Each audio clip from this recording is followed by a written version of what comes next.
And also a new documentary highlights the hopes, the tears, and triumph of a Hungarian violinist who survived 4 concentration camps. The film's director and that Holocaust survivor's daughter are here next. As the war unfolds in the Middle East, a powerful new documentary reveals the horrors of the Holocaust and one survivor's unique triumph. I was in 4 camps. Started with Auschwitz, France, Hohendorf, and then DeHart. Where I went, different melodies came to me. When I had a chance, I wrote it down in its form of a symphony.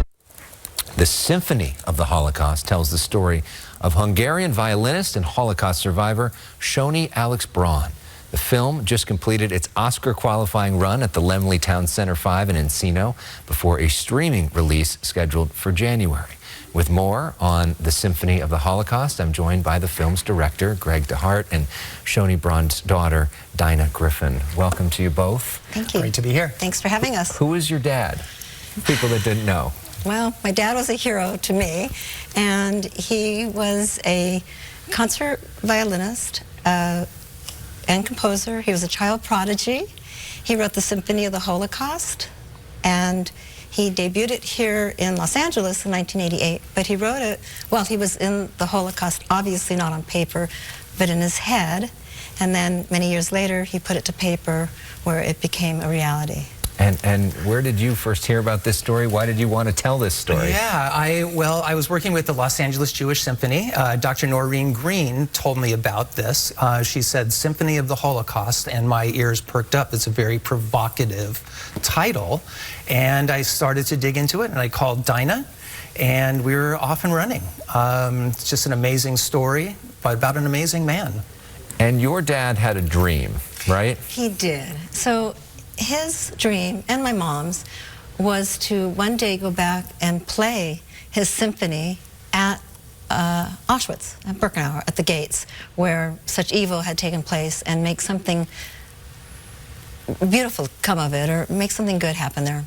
And unfortunately, he passed away, and for many, many years, probably 20+ years, I thought that dream had died until I met Greg, and we finally had it fulfilled when we went back to Auschwitz, Birkenau, this March, April, and it was played on his violin by an Armenian young, fabulous violinist who was also persecuted. His family was persecuted, and I got to witness with my husband and my 2 children, Sierra and Dane, his dream magic, just incredible. And what was that like for you?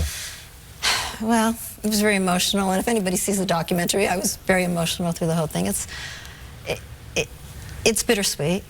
It's incredible, and it's so much more than my parents could have ever imagined it would be. And of course, this was all filmed and put out before October 7th and the attacks there, but it makes people think about this maybe not as such ancient history, right? Does that make you think about this in sort of a different way? Indeed, indeed. When we started, it was before October 7th. So, but after October 7th, it really changed. People really started to kind of clue into it, like, wow, this is timely. So, you know, it's certainly topical all of a sudden. And we're hoping people will, you know, resonates with people because it is a universal story. We have an Armenian violinist fulfilling a Jewish Holocaust survivor's dream. She married a Christian. We have Shony's violin maker was German, is German. So it is very universal, and it's very timely right now, no doubt about it. What's the most important lesson to each of you from this story? I think the most important thing is probably learn to forgive. And for me as well, I mean, my parents taught me, they were examples, so forgiveness, generosity, be kind, and, you know, we all bleed the same, is what my dad would tell me. And so it's important. They didn't talk to me about the Holocaust when I was little, because they didn't want me to be biased in any way. But they taught you about forgiveness and love. And right? love, a tremendous amount of love. We had a very loving family.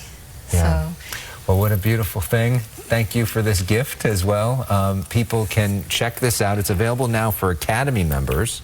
The world premiere at the Las Vegas Jewish Film Festival on January 27th, 2024. Available on Sunstream in January as well. And hopefully we'll see it at the Oscars, right? Yeah. I hope so. I would love that. Send this out to the voters. Please, all right, please. Greg, Dinah, thank you so much. Thank you so much. I really appreciate it. Thank you. Marla, back over to you. What a powerful conversation.